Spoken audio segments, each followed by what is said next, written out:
Une main de fer dans un gant de velours. Un vent de fraîcheur qui décoiffe. Cube Radio. La pilule contraceptive semble de plus en plus impopulaire, notamment en raison de ses impacts sur le cerveau et de ses nombreux effets secondaires. Mais le stérilet est-il vraiment une solution?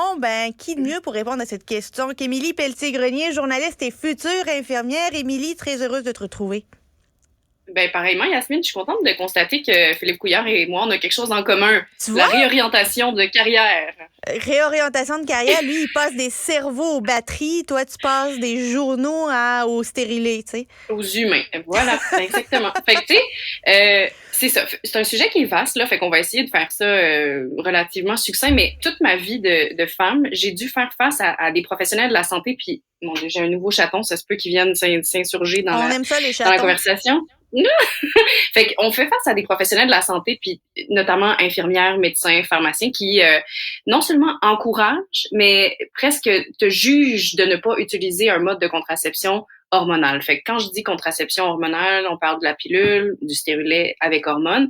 Fait que je me suis rendu compte de ça, que c'est quelque chose qui m'a suivi de l'âge, mettons, de 15 ans à peu près, 14-15 ans, à aujourd'hui, vers la mi-trentaine. Parce que, on le sait, nous les femmes, on est confrontées à ça, la contraception, à partir du moment où on estime qu'on a une vie sexuelle potentiellement active. Puis c'est une question qui se pose de plus en plus rapidement, là, tu sais, dans la vie des jeunes femmes. Fait que, puis c'est quelque chose qui est vaste.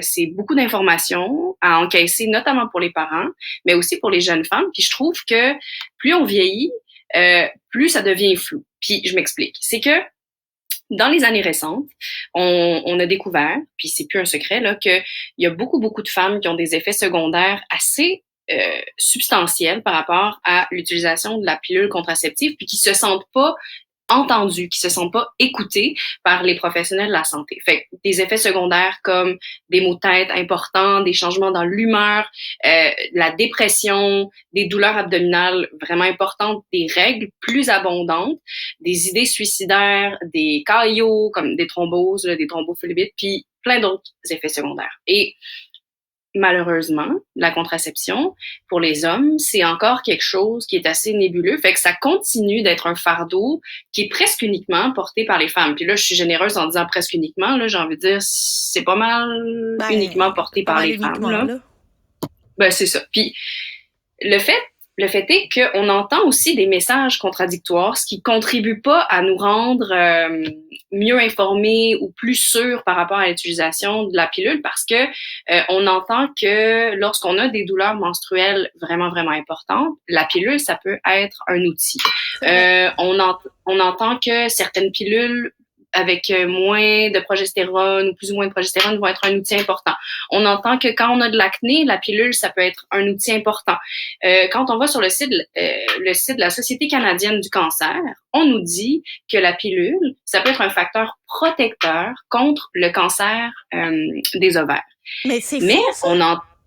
Non, c'est pas tellement que c'est faux. C'est qu'il y a aussi des études, notamment une étude américaine qui a démontré que l'utilisation de la pilule est associée à des facteurs aggravants pour le cancer du sein.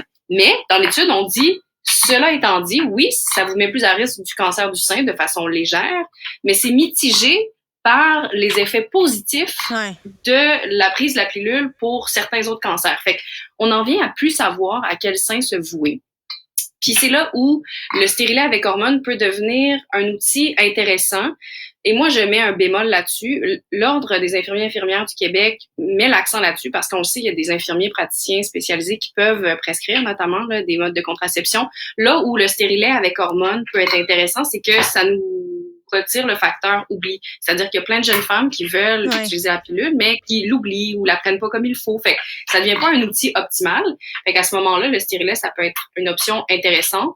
Ce qui va être la clé, selon moi, c'est continuer de faire de l'éducation populaire, continuer de s'informer, aller au-delà de l'idée préconçue d'une méthode ou d'une autre, puis surtout, écouter les femmes. Quand on a devant soi une femme qui dit « j'ai des effets secondaires, je suis pas confortable, cette pilule-là me va pas », qu'on ait des options qui s'offrent à nous, puis qu'on fasse aussi de l'investigation, parce qu'il y a une foule de méthodes qui sont pas toutes idéales pour chacune des femmes, puis c'est pas une méthode unique. Mais c'est ça Émilie, aussi. il faut aussi, c'est le rôle des patients aussi, à tenir leur bout, puis tenir, de le dire leurs symptômes, puis tenir leur bout, puis leurs décisions, puis dire leur confort et leur inconfort, parce que souvent, on est comme intimidé par le professionnel de la santé qui Absolument. nous dit c'est ça dont tu as besoin, puis on le prend même si on n'est pas convaincu. On connaît notre corps mieux que quiconque, mieux que n'importe quel autre professionnel, puis si vous en voulez pas, vous dites non, c'est tout. Merci, Absolument. bonsoir. T'as tout à fait raison. Les femmes doivent continuer de tenir leur bout, surtout quand elles ont des symptômes désagréables. Puis Ouais. continuons de faire de l'éducation aux hommes, parce que là, on se rend compte avec le temps que les hommes connaissent mal la contraception, les ITSS, puis de façon générale, le système reproducteur féminin. Là. Continuons de répandre la bonne nouvelle. Émilie Pelletier-Grenier, journaliste et future infirmière. Merci beaucoup. Merci, Yasmine.